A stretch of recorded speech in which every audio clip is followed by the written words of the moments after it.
Assalamualaikum warahmatullahi wabarakatuh. Pada kesempatan kali ini, saya akan mempresentasikan makalah saya yang berjudul Etika Lembaga Bisnis Syariah dan Lembaga Arbitrase atas Persengketaan Bisnis Syariah. Mata kuliah Etika Bisnis Islam, dosen pengampu Ibu Dr. Siti Nurjana MAG. Sedangkan saya sendiri, saya Andri Andayani dengan NPM 19004904. Saya mahasiswa pasca sarjana IAIN Metro jurusan Ekonomi Syariah semester 3. Baiklah, pengertian etika perbankan syariah. Pengertian etika perbankan syariah adalah suatu kesepakatan para bankir yang merupakan suatu norma sopan santun dalam menjalankan usahanya dan merupakan prinsip-prinsip moral atau nilai-nilai mengenai hal-hal yang dianggap baik dan mencegah yang tidak baik. Yang kedua yaitu dasar-dasar etika perbankan syariah. Ini adalah kunci utama dasar etika perbankan pada umumnya dan perbankan syariah pada khususnya. Menurut O.P. Simorangkir pada tahun 1983 di bukunya yang pada halaman 71 sampai 89 bahwa etika perbankan secara umum dapat diklasifikasikan menjadi 5 dasar etika, yaitu etika perbankan di bidang kepercayaan masyarakat, etika pemegang saham, etika perbankan dalam hubungannya antara pimpinan dan karyawan, etika perbankan dalam hubungan bankir dan nasabah, dan yang terakhir etika perbankan lainnya.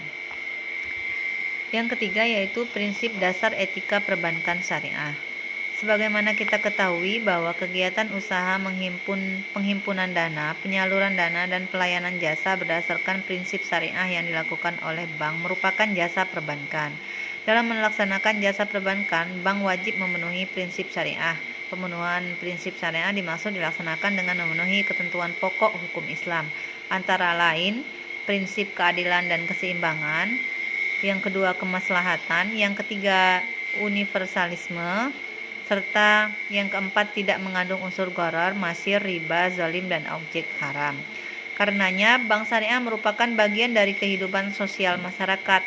Hal yang sama juga bahwa bank syariah merupakan bagian dari entitas bisnis, sehingga perlu sekali bank syariah tidak hanya berorientasi perusahaan, tetapi juga harus mempunyai keselarasan sosiokultur dan tanggung jawab sosial. Yang keempat yaitu etika bankir. Berbicara masalah etika bankir, maka tidak bisa terlepas begitu saja dari masalah sumber daya insaninya. Kualitas sumber daya insani bank syariah harus merupakan perpaduan antara keahlian mengelola bank dan akhlak yang mulia. Bankir yang profesional memerlukan beberapa persyaratan, antara lain memiliki rasa percaya diri dan selalu optimis dalam setiap tindakan yang dilakukannya, karena setiap keputusan yang diambil telah didasari oleh perhitungan dan analisis yang akurat. Yang kedua, memiliki skill atau keterampilan dan knowledge, pengetahuan yang dipadukan dengan terus dikembangkan dan ditingkatkan, dan peka terhadap situasi politik, ekonomi, sosial, dan budaya. Yang ketiga, mampu menerima tekanan dari pihak manapun tanpa mengurangi kinerjanya dan berani mengambil risiko. Yang keempat, memiliki inisiatif dan aktif dalam pencapaian tujuan serta tidak bersikap menunggu. Yang kelima, memiliki job motivation yang tinggi sehingga dalam bekerja ia selalu memperoleh kepuasan. Yang keenam, memiliki jiwa kepemimpinan yang berorientasi pada pelayanan dan kepuasan nasabah. Yang ketujuh, mempunyai sales ability, kemampuan teknis, kemampuan konsepsional yang tinggi. Yang kedelapan, memiliki kemampuan untuk menyusun rencana, mengorganisasikan, menetapkan prosedur dengan cabang atau bank lain agar menuju ke arah pencapaian tujuan bank. Yang kesembilan, mampu mendelegasikan tugas dan tanggung jawab serta mampu mengembangkan dan memotivasi bawahan. Yang kesepuluh, memiliki sifat penuh kehati-hatian dan menerapkan asas prudensial serta memiliki integritas yang tinggi dalam pengelolaan bank, mengingat bahwa ia menjalankan bisnis atas dasar kepercayaan masyarakat. Yang ke-11, mampu mengendalikan diri, penuh toleransi, serta memiliki rasa tanggung jawab sosial yang tinggi dalam mengelola bisnis perbankan berdasarkan prinsip-prinsip etika bankir di atas, maka norma-norma perbankan yang diakui dan diterima dan ditaati. Yang selanjutnya yaitu pengertian asyulhu. Secara kosakata bahasa Arab, sul secara literal berarti memutuskan pertengkaran atau meredam pertikaian. Menurut istilah, sul berarti jenis akad atau perjanjian untuk mengakhiri perselisihan atau pertengkaran antara dua pihak yang bersengketa secara damai. Dengan demikian, asul berarti kesepakatan yang diperoleh dengannya menghilangkan persengketaan di antara dua orang yang bermusuhan. Allah Subhanahu wa taala mensyariatkan berdamai untuk menyatukan di antara dua orang yang bermusuhan dan menghilangkan perpecahan di antara keduanya. Dengan demikian, bersihlah jiwa dan hilanglah rasa dendam, mendamaikan di antara manusia termasuk ibadah yang terbesar dan taat yang paling agung, apabila ia melaksanakannya karena mengharap ridha Allah Subhanahu wa taala. Yang keenam yaitu pengertian lembaga arbitrasi dan persengketaan bisnis syariah. Arbitrase adalah salah satu cara penyelesaian sengketa di luar pengadilan yang merupakan upaya yang dilakukan oleh para pihak dengan menyerahkan penyelesaian sengketa kepada pihak lain yang tidak memihak atau netral yang mempunyai kewenangan untuk memutus dan memaksakan keputusan tersebut kepada salah satu pihak suatu bentuk tersebut.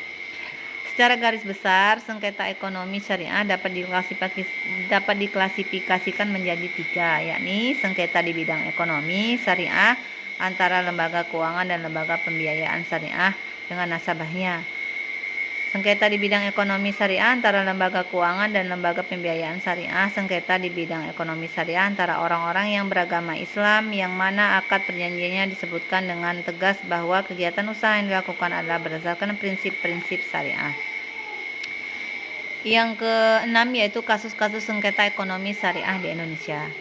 Contoh sengketa bank syariah misalnya adalah antara Pertamina dengan bank syariah. Pertamina mengajukan pembiayaan dalam akad murabahah atau jual beli kepada dua bank syariah untuk membiayai pengadaan 100 unit kendaraan.